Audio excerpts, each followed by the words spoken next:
Hello बच्चों, let's read the question. The question is, in an experiment to determine the internal resistance of the cell, the null point is obtained at 220 centimeter when the cell is shunted by a resistance of 5 ohm. When the cell is shunted by the resistance of 20 ohm, the null point is obtained at 300 centimeter. Find the internal resistance of the cell. तो हमें उस cell का internal resistance find out करना है। तो देखिए इस question का की कॉन्सेप्ट हमारा क्या रहेगा, इसमें हमसे बात की जा रही है कि हम पोटेंशियोमीटर यूज करें, क्योंकि किसी भी सेल का ईएमएफ जो है वो हम कैलकुलेट करते हैं बाय यूजिंग द पोटेंशियोमीटर।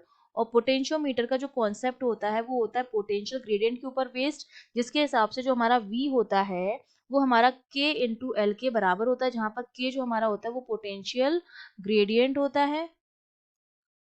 ठीक है, और एल हमारी क्या होती है, बैलेंसिंग लेंथ होती है। ये जो एल होती है हमारी वो क्या होती है, बैलेंसिंग लेंथ होती है। अब हमें दो केस दे रखे हैं। एक बार शंट का मतलब होता है पैरेलल में हम कोई रेजिस्टेंस लगा रहे हैं। ठीक है, तो अब पहला जो केस दे रखा है उसमें हमने 5 ओम रेजिस्टेंस जो है वो शंट कर रखा है ई के साथ। ठीक है, हमने मान लिया जो सेल है उसका ईएमएफ ई है और उसका इंटरनल रेजिस्टेंस आर है। पहले हमने इसको शंट किया है, शंट विद 5 ओम। शंट का मतलब होता है कि हमने पैरेलल में जोड़ा है। ठीक है, तो जब हम पैरेलल में जोड़ेंगे तो वोल्टेज तो हमारा ई तो हमारा सेम रहेगा। ठीक है, पैरेलल में हमारा जो पोटेंशियल होता है वो सेम रहता है।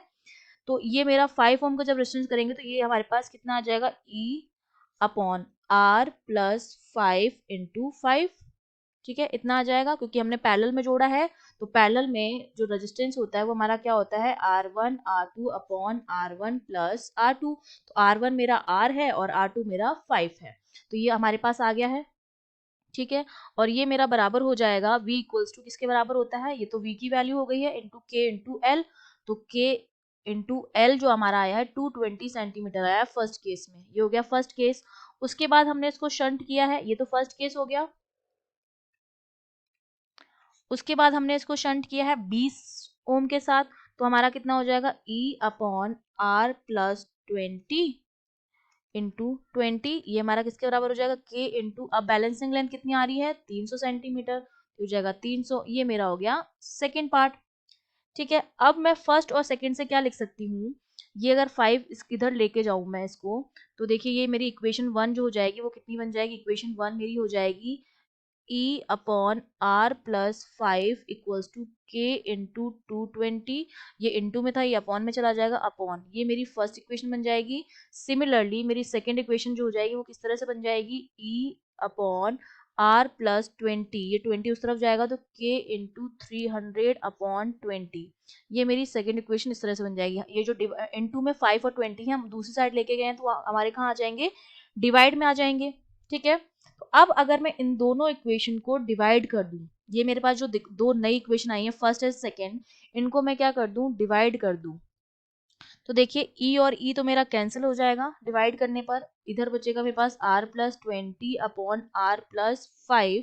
और उस साइड मेरे पास क्या बचेगा, दूसरी साइड हमारे पास बचेगा के और के भी कैंसिल आउट हो जाएगा। तो ये हमारे पास बचेगा 220 अपॉन 5 इंटू 20 अपॉन 300। तो 0 से 0 गया, 0 से 0 गया। ठीक है, ये हमारा हो गया इतना। अब हम इसको क्या करेंगे, क्रॉस मल्टीप्लाई कर देंगे। ठीक है, तो ये हमारे पास कितना आ जाएगा, 15R, ये 15 हो गया, 15R प्लस 15 इंटू 20 हमारे पास हो जाएगा 300, दैट इज इक्वल्स टू, ये हो जाएगा 22 इंटू 2 44। तो ये हो जाएगा 44R प्लस 44 इंटू 5 कितना होता है हमारे पास, 44 220।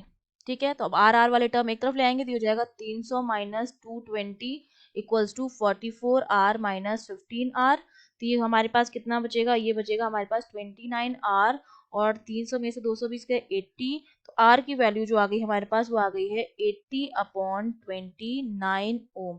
ये हमारे पास क्या आ गया है, इंटरनल रेजिस्टेंस आ गया है उस सेल का, जो हमारे पास कितना आया है 80 upon 29 ohm. I hope you understood well. All the best.